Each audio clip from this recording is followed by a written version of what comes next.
Good morning everyone, welcome back to my channel. আজ Monday 6 তারিখ, মানে 6ই এপ্রিল। তো দিব্যেন্দু সকালে তো অফিস ছিল, কালকে তো তারপরে মানে শুধু ঘরগুলোই পরিষ্কার করেছিলাম। অনেক কিছু কাপড় জামা বেরিয়েছে, সেগুলো সব কাচতে হবে। অনেক বেডশিটও আছে। তো দিব্যেন্দুকে বললাম আমার এত কিছু কাজ আছে, আমি এরপরে কখন ওদেরকে দিতে যাব, তার থেকে তুমি যদি একটু দেরি করে যাও তাহলে ওদেরকে স্কুলে পৌঁছে দিয়ে তুমি অফিসে চলে যাবে। ও বললো ঠিক আছে, তাই তুমি তোমার কাজগুলো করো, আমি ওদেরকে দিয়ে আসবো। তাই দিব্যেন্দু এখন নিয়ে যাচ্ছে। এখন 11টা মতো বাজছে। তবে ও যদি না নিয়ে যেতে পারতো তাহলে আমার অনেকটা চাপ হয়ে যেত। যাই হোক, সুবিধেই হয়েছে। এখন চলো আমার কাজগুলো আমি শেষ করি। হাই, তিসা দিনা স্কুলে চলে যাওয়ার পর আমার কাজ ছিল, সব কাজগুলো গুছিয়ে নিয়েছি। একদিনে তো সব কাজ কমপ্লিট হবে না, কারণ এই ঘরে রং করা মানে অনেক ঝামেলার জিনিস। পুরো ঘর নোংরা হয়ে গেছিলো।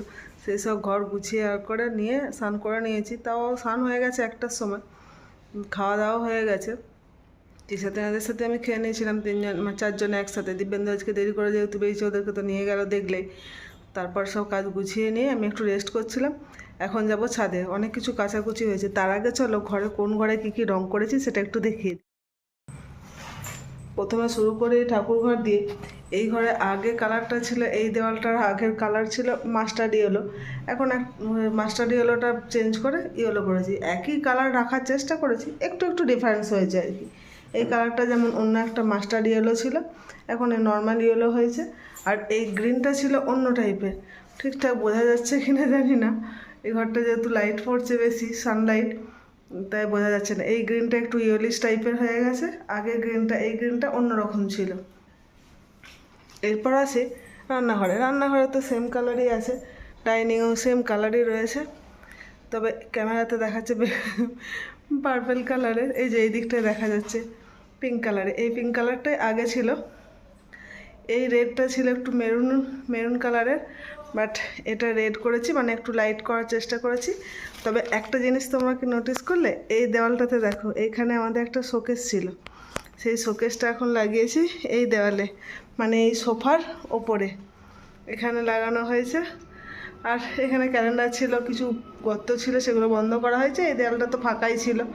আর এইখানে ছিল ওই শোকেসটা, সেটা চেঞ্জ করা হয়েছে। এখানে তিনাদের ফটোগুলো লাগানো হবে, যেইগুলো এই দেওয়ালটাতে ছিল সেইগুলো এখন এখানে লাগানো হবে। তো আরও 2-3টে ফটো ওদের বাকি আছে করা, সেটা করে নিয়ে তারপরে স্টিকার কিনে নিয়ে এসে এখানে লাগাবো। আর এখানটাতে একটু অন্যরকম করা ছিল, সেটা শুধু শোপিসগুলো, মানে এইসব ট্রফিগুলো রাখাটা চেঞ্জ করেছি, বাট এটাই ছিল। এখানে আরও 3টে বক্স রাখা ছিল ছোট্ট ছোট্ট, সেই বক্সগুলোকে বাদ দিয়ে দিয়েছি।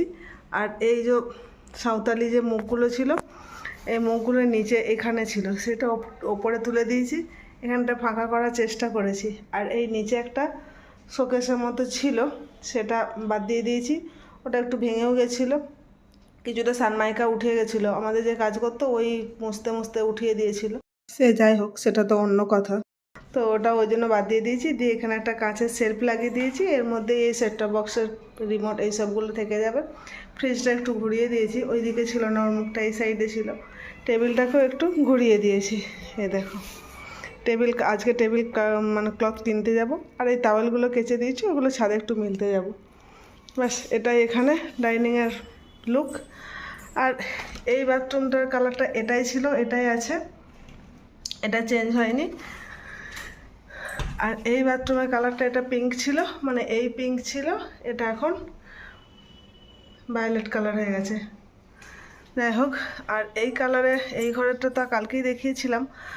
তো আর আজকে আর কি নতুন করে আর কি বলবো, এই কালারটা লাইট করিয়েছি না, মানে এটা আগেরটাই কালারটা ছিল। ভেবেছিলাম একটু ডিপ করাবো, কিন্তু হয়নি। করলে হয়তো ভালো লাগতো কিনা জানি না, বাট লাইটটা যখন এই লাইট জ্বালানো হয়, আগে এতটা লাইট জোর লাগতো না, এখন বেশ লাইটটা মনে হয় অনেকটা পাওয়ারফুল লাইট হয়ে গেছে আর কি। এই ঘরের এখানে দেওয়ালটা ব্রাউন টাইপের ছিল, তো সেটা ক্রিম কালার হয়ে গেছে, তাই জন্য এটা বেশ লাইট দেখতে লাগে আর কি ঘরটায়। যাই হোক, এবার চলো ইম্পর্টেন্ট জিনিস যেটা হচ্ছে তিনাদের রুমটা। কালকে দেখেছো কিনা জানি না, বাট এই দেখো ওদের রুমের কালারটা পুরোই চেঞ্জ করা হয়েছে। এদিকটা ডিপ ব্লু আর এদিকটা লাইট ব্লু। এই দেখো এখান থেকে পরিষ্কার বোঝা যাচ্ছে ডিপ আর লাইটটা। যাক, এটা আরও একটু লাইট হলে ভালো হতো আর কি। দিব্যেন্দু দিয়েছিল যখন নাম্বারগুলো বলেছিল, আমি তখন ছিলাম না, মানে দেখিনি। আমি বলেছিলাম ডিপার লাইট করতে, তো এটা এই লাইটটা আর একটু লাইট হলে ভালো হতো আর কি, তাহলে এটার সাথে একটু ভালো লাগতো। খারাপ লাগছে না, এরকম দেখতে লাগছে। তিশাতিনা, যাই হোক তিশাতিনার তো পছন্দ হয়েছে, ওটা নিয়ে দরকার, ওরাই চেয়েছিল ওদের রুমের কালারটা গ্রিনের বদলে ব্লু হবে। আর ব্যালকনিটা ছিল পিঙ্ক, সেটা হয়ে গেছে এখন গ্রিন। দেখো, আর আজকে অনেক কিছু জামা কাপড় কাচা হয়েছিল। এই যে বেডশিটগুলো শুকনো হয়ে গেছে, এগুলো তুলে নিয়েছি। প্রথমে বেডশিট বালিশের খাবারগুলো কাচা হয়েছিল, পরে এইসব নিচেরগুলো কাচা হয়েছে। বেডশিটগুলো তুলে নিয়ে এগুলো মিলে দিয়েছি। আরও অনেকগুলো কিছু কাচা, সেগুলো বালতিতে তুলে নিয়েছি। কোথায় রাখলাম, ওই যে এগুলো এবার ছাদে দিয়েছি। ছাদেও কিছু ঘরে পাপোশ যেগুলো ছিল, ঘরে কোথাও কোনো পাপোশ নেই, একটাই শুধু বাথরুমের সামনে রাখা আছে, বাকি পাপোশগুলো সব ছাদে দিয়ে এসেছি। এবার এগুলো মিলে দিয়েছি। ও, এই একটা টেডি, যেটা ওইখানে ছিল, সেই টেডিটা নোংরা হয়ে গেছিলো, একটু পরিষ্কার করে নিয়েছি। এটা একটু ছাদে নিয়ে যাই। আর কয়েকদিন তো ধুলো, ঘরে কাজ হচ্ছিলো যেহেতু ধুলো হচ্ছিলো, সেই ধুলোর জন্য আমরা চারজনই একটু ঘরে শীতকালে পরার জন্য একটা জুতো রুমের মধ্যে পরার জন্য রাখা থাকে, সেই জুতোগুলো পরেই হাঁটা হচ্ছিলো। এই যে ধুয়ে দিয়েছি একটু আগে, সেইগুলো এখানে রেখে দিয়েছি।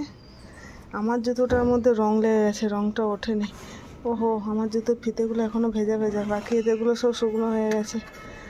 সরিয়ে দিই, এরকম থাক। একটু ঘুরি সোজা করে রেখে, রোদটা পাবে তাহলে। আর এই সবগুলো একটু সার টার দিয়ে নিয়ে তারপরে করবো। গ্রিলে কালারও হয়েছে, গ্রিলের সেম কালারটাই রাখা হয়েছে, প্রত্যেকটা গ্রিলে সেম কালার রাখা হয়েছে। চলো এরপর ছাদেগুলো মিলে দিয়ে আসি, ছাদেগুলো মিলে দিয়ে আসি, তারপর কথা হচ্ছে। ও, তোমাদের আরেকটা জিনিস দেখাই গাড়িতে, না ওটা পরেই দেখাবো, থাক। স্কুল থেকে ফিরে এসে খাওয়া দাওয়া করে দুজন দুটো ঘরে। এই ঘরে একজন মেঝেতে লম্বা হয়ে টান টান হয়ে পড়ে আছে, আর ওই ঘরে একজন পড়ে আছে। এই দেখো, ঠ্যাং হাত পা মিলে পড়ে আছে। আজ নেক্সট ডে, আর এখন বাজছে ওই 10:10-15। তিশাতিনাকে খাবার দিয়েছি এখানে, ওরা রেডি হয়ে গেছে। আর হ্যাঁ, কালকে তারপর অনেক কাজবাজ করার পর টায়ার্ড হয়ে গেছিলাম, আর কোনো ভিডিও করা হয়নি। আজ থেকে দিনে শুরু করলাম ভিডিওটা। তারপরে কালকে দিব্যেন্দু অফিস থেকে ফেরার পরে সন্ধ্যেবেলায় গেছিলাম একটু কেনাকাটা করতে, পয়লা বৈশাখের কেনাকাটা। সেরকম কিছু না, দুটো রুমে দুটো বেডশিট কেনা হয়েছে, আর কেনা হয়েছে একটা টেবিল ক্লথ। চন্দ্রকোনার জন্য একটা মা বলেছিল টেবিল ক্লথ আনতে, মায়েরও একটা টেবিল ক্লথ নিয়ে এসেছি। আর নিয়ে এসেছি একটা আর্টিফিশিয়াল গাছ, সেটা পয়লা বৈশাখের দিনে সাজাবো, তখনই দেখতে পাবে। আর এখানে দেখো খাবার দিয়েছি, কালকে কুমড়ো ভাজা আর ঝিঙে পোস্ত হয়েছিল, ওই ঝিঙে পোস্তটার মধ্যে আজকে একটু পেঁয়াজ ভেজে দিয়ে দিয়েছি। আর এখানে 3 জনের জন্য 3 পিস মাছ ভেজে নিয়েছি, সেটাও এখানে রাখা আছে। আর এখানে আছে আলু পটলের তরকারি। চলো বাকি খাবারটা বেড়ে দিই। আর দিব্যেন্দু আজকে খাচ্ছে না, কারণ দিব্যেন্দু নেই বাড়িতে, ও আজকে মুম্বাই বেরিয়ে গেছে। আর ও কালকে ওখান থেকে ও দুবাই যাবে। চলো আমরা তাহলে খাওয়া দাওয়া করে তিশাতিনাকে, আমি এখনও রেডি হইনি, তিশাতিনা রেডি হয়ে গেছে, আমি খাবার দাবারটা দিয়ে দিই, দিয়ে নিজেও খেয়ে নেব। আমার স্নান পুজো সবই হয়ে গেছে। এরপর চলো তাহলে আমিও ওদের সাথে খেতে বসে যাই, একবারে নিজেও খেয়ে নেব, তারপর গিয়ে ওদের চুলটা বেঁধে দেবো, আর আমিও রেডি হয়ে যাব। চলো তাহলে খাওয়া দাওয়াটা করে নিই। দিব্যেন্দু যখন আজকে সকালে মুম্বাই যাচ্ছিল, ওই একই ফ্লাইটে কে ছিল দেখো, চিনতে পারছো কি তোমরা?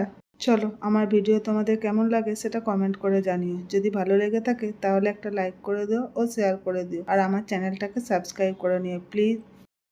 এই চো, এখন আমাদের খাওয়া দাওয়া হয়ে গেছে, আমরা রেডিও হয়ে গেছি। এবার চলো তিশাতিনাকে তাহলে স্কুলে আমি পৌঁছে দিয়ে আসি। ভিডিওটা তাহলে আজ এই পর্যন্তই, দেখা হবে নেক্সট ব্লগে। ভালো থেকো সকলে, টাটা।